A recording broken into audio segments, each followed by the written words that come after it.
So some observation this morning, and I gotta share it because it's not negative. It's just okay. One thing I notice about Atlanta. I'm born and raised in New York City, Queens. I don't understand Atlanta neighborhoods. When I go about my day and I'm making deliveries, right? I go to different neighborhoods. I just left this apartment complex, this apartment building, this new construction, right?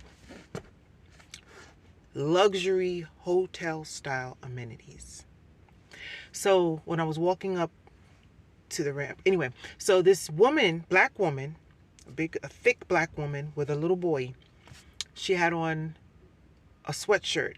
I don't know what she had on under it, but it looked like all she had on was a sweatshirt, fluffy bedroom slippers, and the bonnet.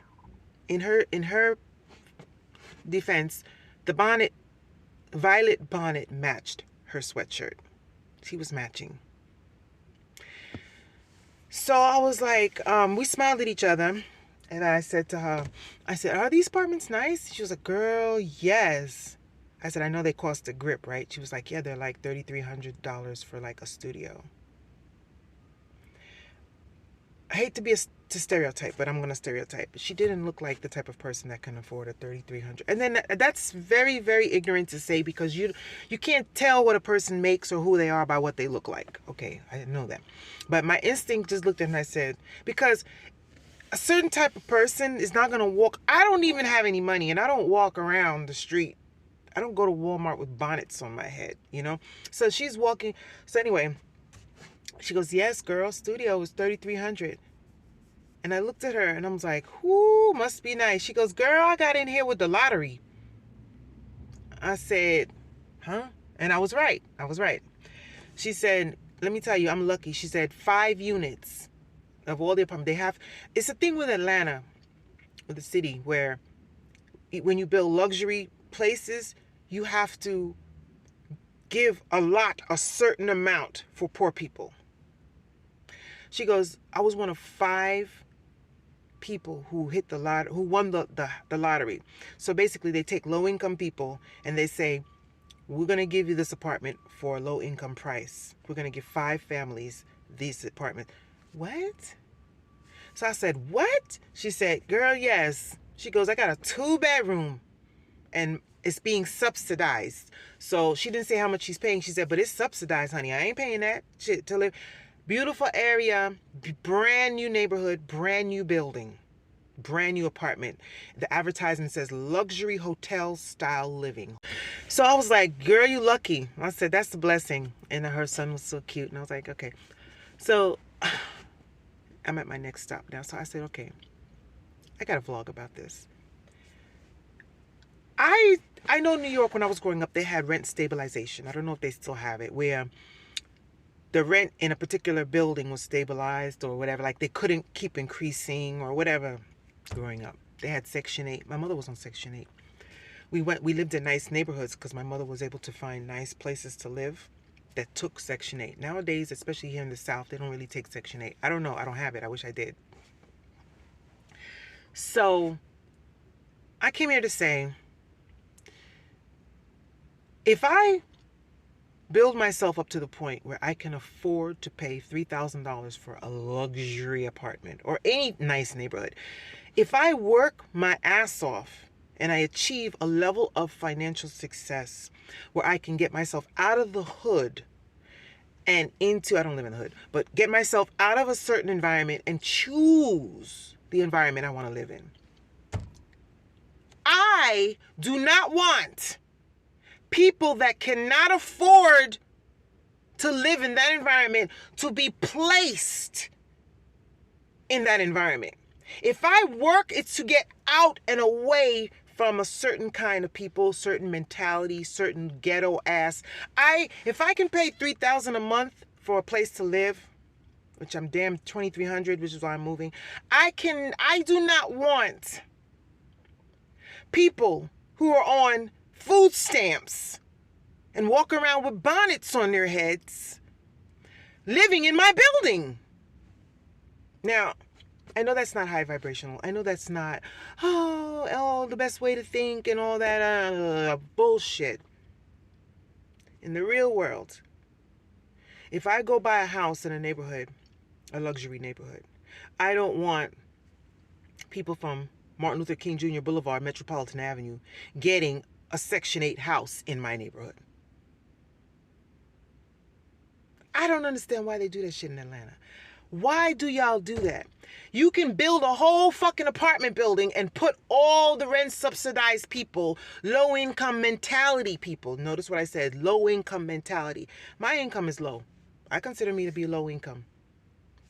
Mentality is another thing. Okay? I don't understand that. Like, well, so you're going to just pluck 5 people out of the hood and put them in a luxury neighborhood because somebody protested that. Now I understand the need for, I understand the need for single people. If you don't have a partner, or you're not booed up, or if you don't have, then one income is it's getting impossible to survive in a nice, decent way with one income. Everybody's trying to do 50-50. Everybody's trying to boo up to get help. But if you're one of the people like me that don't want to get booed up so that somebody can help me, and if I get to the point where I can afford, but until I get to that point, I mean, it's nice if I'm the one chosen for the lottery, but everybody doesn't have my mentality. I may have low income, but I don't have low income mentality. Okay? I just need somebody to tell me how they feel about this, because build a building and put all of them together. Instead of plucking low-income people and putting them in luxury apartments, why don't you build an apartment building and make it rent subsidized? Make it for people where you could afford. 2 bedrooms for $2,200 these days? Get the fuck out of here. But instead of taking people that are paying Section 8 rent and putting them in $3,000 apartment neighborhood, why don't you simply create affordable living where they can all live in a neighborhood, where they can all be, I'm trying to say it so that it doesn't sound, I don't know. If I can afford to go buy a house if I can afford to live in Vinings, and this is one of the problems why I'm moving, I have a problem, and I'm paying $2,300 a month for my apartment. The dude downstairs who doesn't work, I don't know what he does for a living, because he must be OnlyFans, one of the reasons I'm moving, with the blasting the ghetto shit. I understand ghetto people get bread too. There's a lot of ghetto rappers, a lot of ghetto entertainers. There's a lot of ghetto people that get bread. I get it. It's the mentality. I don't care how much money you're bringing in. I don't want ghetto ass mentality people living around me, making the environment a ghetto ass environment. If I'm living in a luxury place, I don't want to see my neighbors walking around outside in the street, half naked, with bonnets on their heads. That's not street attire. That's not go out attire. I wear bonnets and sweatshirts in the privacy of my own home. I'm not going to walk out in the street and walk my dog in a t-shirt with panties on, bedroom slippers, and a bonnet. I'm not going to Publix with a bonnet on my head. I have right now this little Scully scarf, and I'm at work. I do work. I have a CDL. I drive a truck. I do deliveries. I have to get out in the dirt.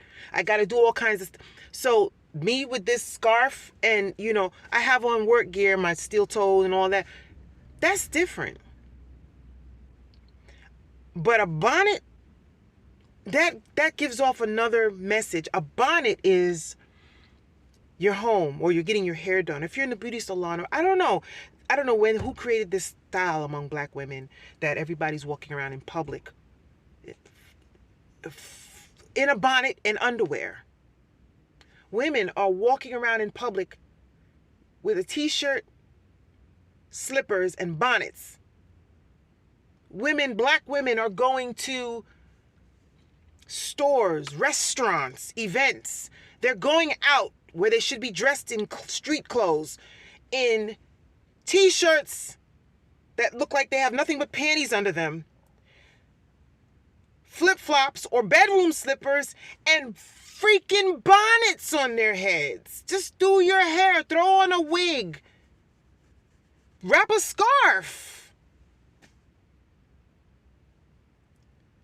But I don't know about you, but if I can afford to take myself out of the hood, I don't want the hood being thrown at me.